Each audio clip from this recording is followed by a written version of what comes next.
Hey guys, I hope you guys are having a great Saturday. I was really excited to show you the new 75 gallon. It's all set up. The water's cleared up. I just set it up about 2 days ago now. Yesterday or the day before yesterday, I got all the fish in, all the corals in, just did a speed transfer, kind of scary. Had barely enough salt. It's just one of the things is the guy when he gave it to me, it came with a 55 gallon skimmer or a skimmer. Oh my gosh, I can't even talk today. 55 gallon sump that he built this custom stand just to fit. And man, he gave me all the unions. So there's a union like every foot. I kind of did my own plumbing, had leftover plumbing, was like, oh, should I use this plumbing? That's okay. My skimmer is way undersized for this tank right now, but at least I have something. And I ended up putting some of the rock into this refugium area. I mean, I just have so many chambers. This is probably going to be the main refugium chamber in the future. It came with a Lifeguard Aquatics. I think it's 2,300 gallons per hour pump. I'm not exactly sure. Pretty decent pump. A little loud. Maybe I should, put vinyl between it or some rubber insulation. The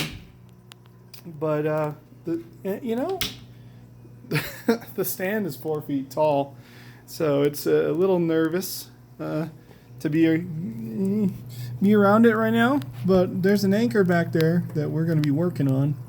I think we're going to anchor that at some point, but probably need a wood screw, not a drywall screw. But yeah, all the fish made it. I put one of the damsels down in the refugium area for now, just to catch any leftover food. Man, everyone's happy. We got cleaner shrimp right there. Niger trigger is happy as can be. Yellow angelfish. I've seen it called a false lemon peel, but Live Aquaria just calls it a yellow angelfish. I like that better. You got your Scopus tang, and of course the Humu trigger that likes to eat all the damsels. And anything I put in the tank he thinks is food. So when I'm feeding the corals, he's trying to eat the coral feeder. He's trying to eat the little needle to feed the corals. He's trying to see if my hand has food. He just thinks everything is food. Everything. If he could eat himself, he'd probably do it. But he's a real pretty guy. I like him a lot. He's fun. He's really got some spunk to him, personality. And I just rockscaped yesterday. So what I did is he came with a bunch of reef rock. It was live rock, but now it's dry rock. It's been dried. So I decided to do something interesting. I did all the live rock, sorry, gosh, I can't talk today. All the reef rock, dry rock on the left side. And then all my lava rock is on the right side. And definitive proof that you can, for sure, grow softies on lava rock. It is encrusted this entire cave. It's growing over the rock. There's a xenia, so hopefully we can prove down the road that you can grow multiple types of coral. This war coral, I'm not real sure. I'm not an expert on these corals, but I thought he was going to die, and it looks like he's coming back. It's hard to say. I don't know. Maybe that one's just a goner. That one's doing well. This guy I brought from home. This is a Sunny D. It's been growing at home real nicely. So a little bit upset with me, but hopefully, it looks like they might be starting to come out. We'll see. Real pretty coral. And the xenias are just booming. See if, oh gosh, the camera went out of focus. Just going crazy back there, growing all over, And I took that. I think it's a mushroom coral. Been growing it, and I took some chunks off of it and kind of set it over here, just get some growth going. I just fed them. The Ghani flower pot is upset. It looks like it's got some hair algae on it. Probably part of the reason. Probably put some snail just right on top of it or some crabs. See if take care of it. But it was coming out, and it looks like all the hermits survived. Most of the snails. I just threw all this in here. I was having hermit crabs dying because they're growing and getting impacted because they couldn't find a shell. So I actually ordered. You can actually order shells in various sizes, seashells, that are for hermit crabs online. And I did that, and I just put just a few in there. I don't like too many in there, because they can catch detritus and all that nasty. There's another big turbo. In my tank at home, I'm going to just try a lot of trochus snails, but I'm not sure Petco even carries trochus, so this one has a lot of turbos, maybe a couple Astrea snails. But yeah, the nice thing about this is between the 55 and the 75, the sump's not completely full, but I imagine we have at least over 100 gallons worth of tank volume between the sump and, man, I can't believe good Christmas. Guy gave me that CPR overflow and the pump and the sump and the stand and the tank all for free, so really cool upgrade. Kind of made my own little drain here system to quiet it, and then I closed it off just a hair, so kind of quieted it down as best as I could. But and I actually kind of like this. I actually like this that it's kind of behind the rocks, giving some nice oxygenation.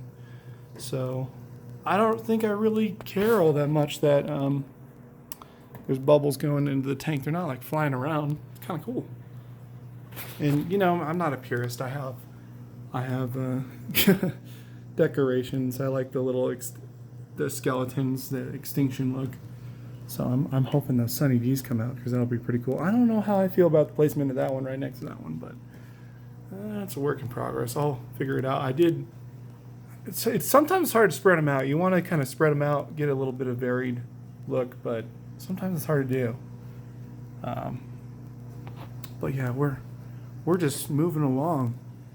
And I can't wait to give you guys some updates on the home tank. The other smaller tank here at work is doing really well.